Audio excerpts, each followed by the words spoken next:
Welcome to Golden Black Live, February 11th edition. I'm joined here by Brian Newbert and Tom Dienhart. Want to thank our sponsors, Triple X on the hill but on the level, a Purdue tradition since 1929. Hilton Garden Inn, when tomorrow's a big day, stay at HDI tonight. And State Farm agent Trent Johnson at turnismyagent.com.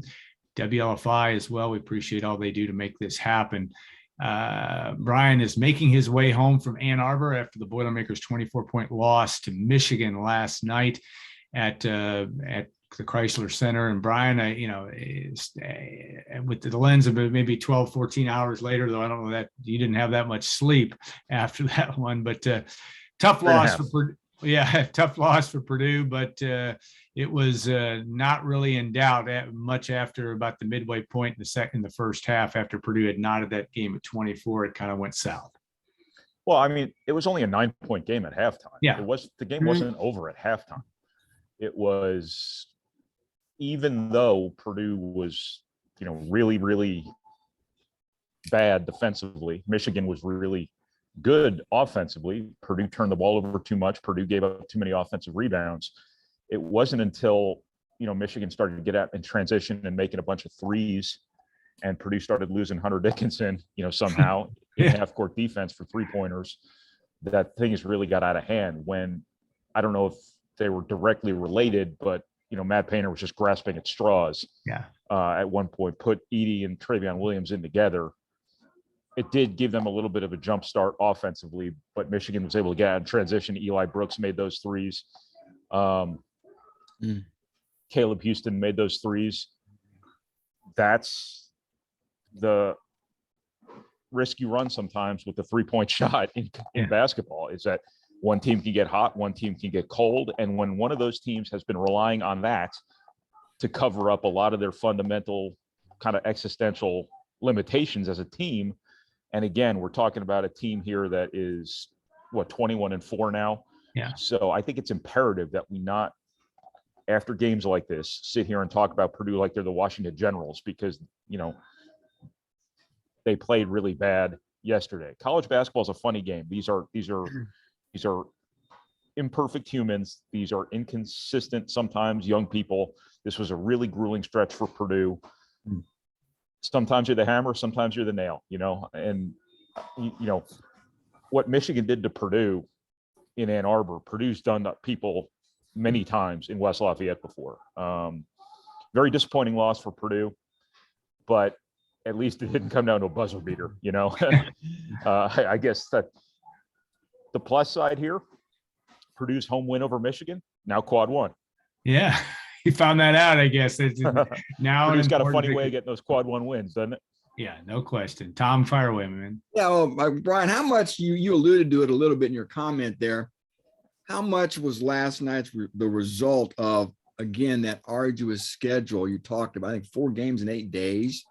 Or is that just an excuse, or was that real? In fact, you think that this may have been a team dealing with not just a talented Michigan team, but also fatigue as well?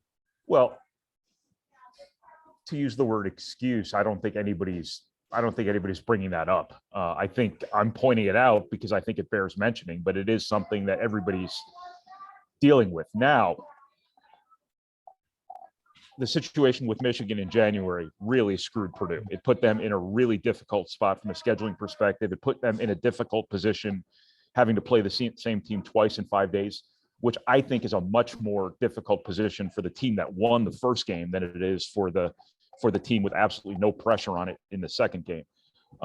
Judging by the variance between Michigan's Penn State result and the result against Purdue, I'm guessing that Michigan probably spent a little bit extra time preparing for that rematch versus Purdue, as opposed to really, really digging into Penn State. Whereas Purdue was coming off this enormous game against Illinois, this physically taxing, mentally exhausting game against Illinois. And look at Purdue's record after they beat Illinois this year. They're 0-2 and lost 2 road games that, I can't in any way, shape, or form say Purdue should have won last night, but Purdue should have won at Indiana for sure. But that's kind of the reality of the situation. Had this game been played in January, everything's entirely different. It was not played in January. There's no point in even talking about it at this point. But I think in terms of telling the full story of this game, that is part of it. That's not the reason they lost. They lost because they're not very good defensively. They lost because they turned the ball over too much. They lost because they gave up too many offensive rebounds, and they lost because they shot the ball badly. And the issue for Purdue is they've just been a lot of their really fundamental problems as a basketball team have been just covered up in piles of three-pointers, so often this season. Purdue's been able to mask a lot of its vulnerabilities. And when you do that, you're playing with fire, because the three-point shot is something that, even if you're great at it, you're going to have these nights. And Purdue's not had very many of them. And when they have, Indiana being another example, when they have had those nights, it has really exposed the fact that this is a team that struggles to do some of the things that really, really win you games in the Big Ten, in terms of half-court defense, in terms of taking care of the basketball, things like that. The things that have gotten Purdue beat this season, and all of the things that can get Purdue beat this season, all happened at once last night. And it was the proverbial convergence of, I don't know what word to use that's not profane. But once again, 21-4. I mean, it's a credit to how much firepower Purdue has offensively, that a lot of these things that kind of came to bear last night haven't cost them more often than they actually have. But Purdue has been playing with fire, and finally got burned last night. But there was no real one reason for this. This was a total malfunction. This was a total buzzsaw. Michigan had a lot to do with it. Purdue could have played well last night, and still had to fight like hell to win this game. I just don't. It's really hard to comprehend how Hunter Dickinson can make those threes against you in Mackey Arena, and they can still lose him and still be a step slow closing out to him. That just speaks to, I think Purdue just looked physically and mentally fatigued, and that's just kind of the nature of a long season, I guess. You have games like that. It's just kind of unfortunate for Purdue, I guess, that it comes right after you pull into a first place tie in the Big Ten here, and all of a sudden you end up a game back again. Yeah, and it's still in front of Purdue, though, obviously. I mean, with the exception of Illinois, they don't have another shot at Illinois, but Illinois would have to lose a game, but Purdue still can really put itself, the Big Ten race isn't over, but I think you've also written and talked about that this is also, we've been talking about the NCAA tournament. It's very different than the Big Ten, not only Big Ten tournament, but Big Ten regular season. That's part of it also. It still is that Michigan knew what it had to do. It did it. It's motivated. It's 13-9 now. And they're still trying like heck to make the NCAA tournament. The Wolverines are. So all those factors seem to make sense. But are you still the feeling that Purdue can still win the Big Ten if they take care of business? You're going to need help now, obviously, because you don't have another crack at Illinois for one. Yeah. But also the way things went last night, I mean, look, don't get ahead of yourselves on anything here. I mean, it's you saw what Purdue's capable of last night on the other side of the spectrum here. I thought there were some indicators last night of fatigue. I thought there were some indicators last night of, Purdue maybe not handling success really well. I think that's an issue for a few individuals on this team, a couple of the older guys. But that's not good. And I think that if this didn't, I thought the Wisconsin game was a bit of a turning point many weeks ago for Purdue from a defensive perspective. They never got great after that, but they were better. They looked like they were, a little bit more focused on it, a little bit, giving a little bit of a better effort. And, perhaps the 6-game winning streak kind of reset things a little bit for them. And now they're right back where they started. That shouldn't be happening in February for an experienced team. But I mean, it is college basketball. Yeah. These are young people. These are imperfect beings like we all are. And stuff happens. I don't know what else to say other than, stuff happens. This happens to people sometimes. Yeah. It is really hard, I think, to, have a standard as high as Purdue's standard is this year, and know that every time you lose away from your home floor, the students are coming on the floor. I mean, even last night they did. Everybody's coming at your head, and playing in that situation, that puts a lot of pressure on a team. That puts, I always compare it to kind of driving on ice. Like it requires incredible focus, incredible concentration. But what that does, by the time you get to where you're going, you're exhausted, because that runs your batteries down. That sort of hyper awareness of everything. I think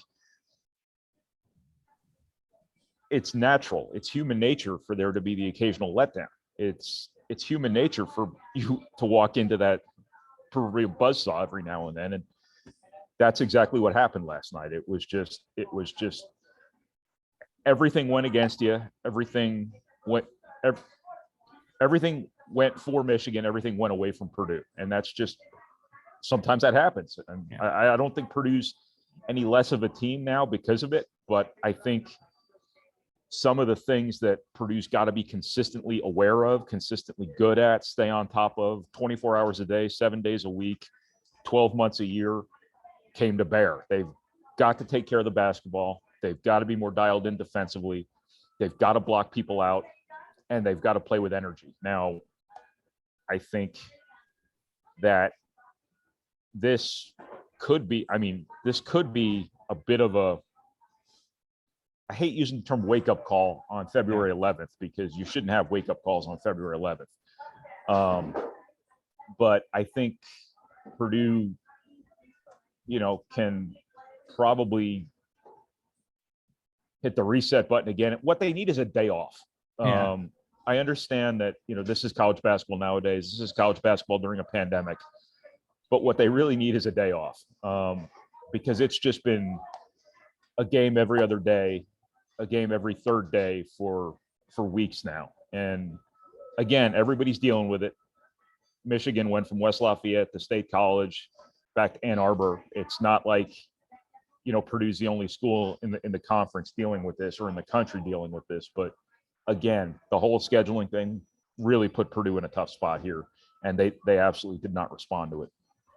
All right, Tom, want to get, well, we probably said all we can say about Purdue, Michigan, but a quick comment about football. Obviously, 2 weeks from Monday, you'll be starting spring practice. We've been talking about that.